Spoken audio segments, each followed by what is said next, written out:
Já vás vítám u dalšího tutoriálu pro Sony Vegas a v tomhle díle si zase ukážeme po dlouhé době něco i kolem zvuku a bude to takzvaný underwater efekt, který je dost často používaný v herních videích, hlavně v těch modernějších zahraničních, takže abyste viděli, jak se tohle dá použít, tak vám zrovna jedno pustím.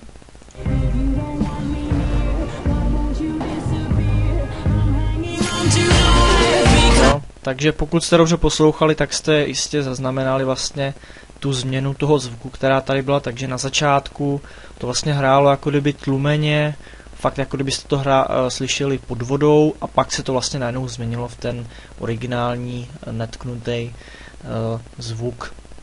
Takže tohle my budeme dneska dělat. Já jsem si teda našel i tu písničku, která v tom videu hrála, tady vidíte její název, takže pokud vás to někoho zajímá, tak tady máte název a já vám teda ukážu, jak na to. Prvně si vytvořte dvě audiostopy do spodní. Tu spodní vlastně audiostopu budeme upravovat, v té vrchní bude vlastně jako kdyby ten původní originální, ta původní originální skladba bez úprav. Takže my si sem naimportujeme tak do té jedné, tak i do té druhé ten samej, tu samou hudbu, takže tady jenom když kliknete na tu MP3, stisknete CTRL a táhnete nahoru, tak vytvoříte kopii. Takže takhle, aby se to měli nad sebou. Teď si musíme najít nějaký to místo, kde to budeme chtít upravit. Takže já to musím teďka najít. Takže asi někde tady. Jo, to je asi tady, takže to takhle rozkouskujeme. Tak, tohle dáme pryč.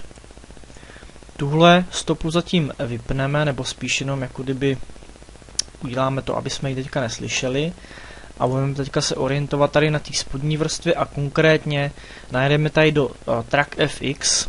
Doufám, že ho tady všichni máte, pokud máte verzi Pro. Nevím, jak je to u těch verzí jako Movie Studio a podobně, tam je možný, že tohle není. Takže každopádně tady ikonka Track FX, možná můžete mít třeba schovanou takhle, takže třeba si to roztáhnout, takže Track FX. A vezměte si teďka tady za ten bod číslo 4, tu 4, klikněte na ní a táhněte i směrem takhle zhruba mezi, nebo pod tu 3 třeba zatím. A teď už můžete sledovat, uděláme si tady vlastně takový přechod, aby to šlo jako kdyby z hlasitosti 0 na tu plnou hlasitost. Jo, už můžete vlastně slyšet, že ten zvuk už chytá, nebo už má takovou úplně jinou podobu, už je opravdu takový tlumenější. Pokud to chceme ještě zvýšit, tak se vrátíme zpátky a já bych to zhruba natáhl tady pod tu 2. Tady vidíte tu hodnotu. Takže takhle můžeme zpátky odkřížkovat. To je přesně ono. Takže teď si najdeme do místa, kde budeme chtít pak udělat vlastně tu změnu na ten původní originální zvuk bez té úpravy. No a to ještě upravím tak, protože jsem to měl předtím tady, takže stejně to uděláme i takhle. Tak.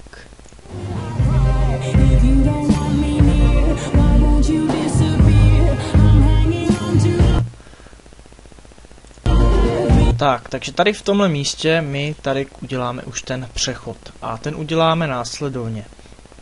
Tady už si to můžeme klidně uříznout zatím, pak si to můžeme upravit, takže kliknete si na ten klip a uřízněte si tenhle kousek, už můžete vymazat. Tenhle naopak si zase můžete taky rozpůlit a vymažete naopak tady ten tu levou část. Tady vytvoříte zase ten přechod, už si to můžete odkrýt, tu audiostopu. Tady si uděláte opět přechod zezadu.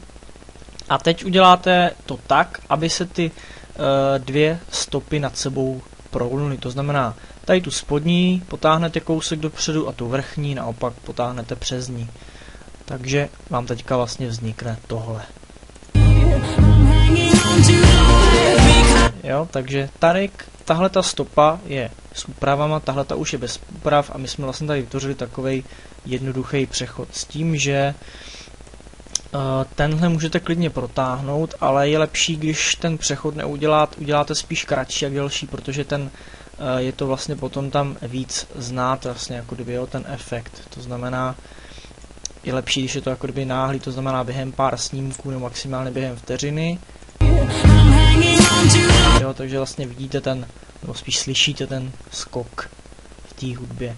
Takže ono se to zdá, jako kdyby tam byla třeba snížená pouze úroveň, ale tady jsou opravdu upravený nějaký ty, nevím, co to jako přesně je za efekt, co se tam dělá, ale pokud to chcete ještě třeba víc tady upravit, tak když třeba snížíme ještě kousek úroveň nebo vůbec tu hlasitost tady toho prvního upraveného kousku.